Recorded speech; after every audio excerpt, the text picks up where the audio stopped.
So what is a spar gear and how does it work?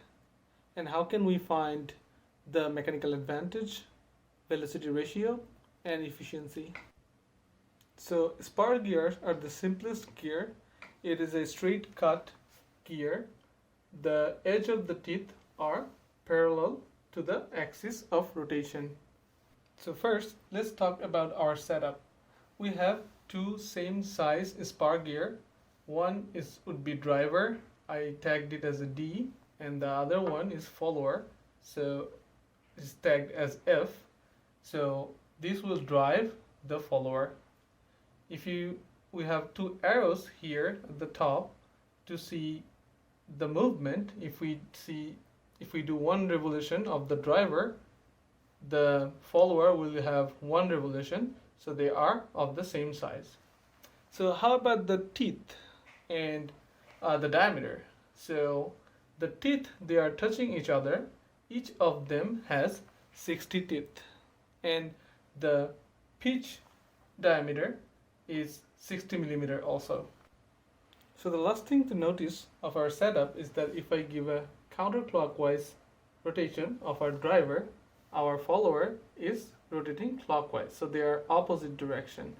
So I had to put the wire on the both sides, same side, on the left side of the gears, so that when I lower this one, that one goes upward. If I would put this one on the other side, they will fall at the same time or rise at the same time. Here I put each of these holder is 10 gram, and I put 50 additional gram, so both gear are balanced with 60 gram force pulling downward.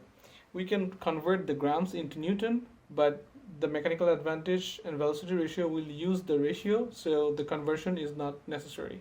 So this is the summary of our setup. We are using same gear, same size gear. Each of the driver is the red, follower is the green. Both of have 60 teeth each, so the ratio from driver to follower is 1:1. PCD, which is pitch circle diameter, is 60 millimeter for both. Again, the ratio would be 1:1. The pitch circle diameter is taking the diameter at the middle of the gear teeth. The velocity ratio we showed you, if I rotate the driver one circle, the follower also rotates one whole loop, so they are same. So the velocity ratio is 1 turn of driver is 1 turn of the follower, so the ratio is 1:1. The direction is opposite. If I give counterclockwise for the driver, the follower will have clockwise rotation. So the test is simple. From the balanced position with the same weight on the both gear, now I'm gonna just add additional 10 gram to our driver. So I'm gonna give additional 10 gram to the driver, and see it's pulling the follower up to a distance. So we're gonna use this information. Now we had 60 gram here, and now I added 10 grams, so 70 gram. We're gonna use this information to find the do our calculation.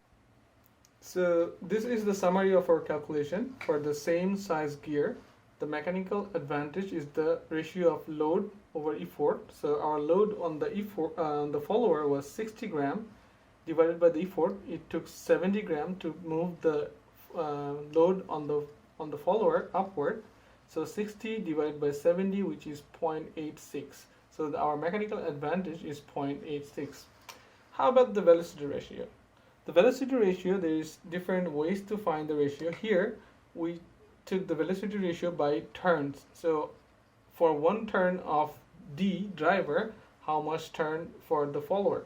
So we know when we saw that for one turn of the driver, the follower also turns 1, so the ratio becomes 1.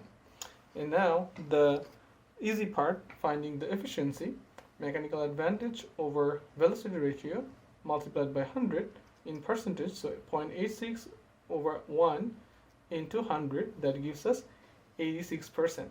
So this is the efficiency of our same size spar gear.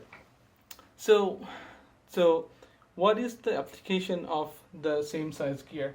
Well, if we want higher efficiency, we can use the same size gears same size spar gears, but we also see that if we want different velocity ratio, for example, with one rotation of the driver, I want higher speed on the follower, or with one rotation of the driver, I want lower rotation or lower speed on the follower, then we cannot use the same size driver. So in our next webcast, we're going to see different size gear and how it works.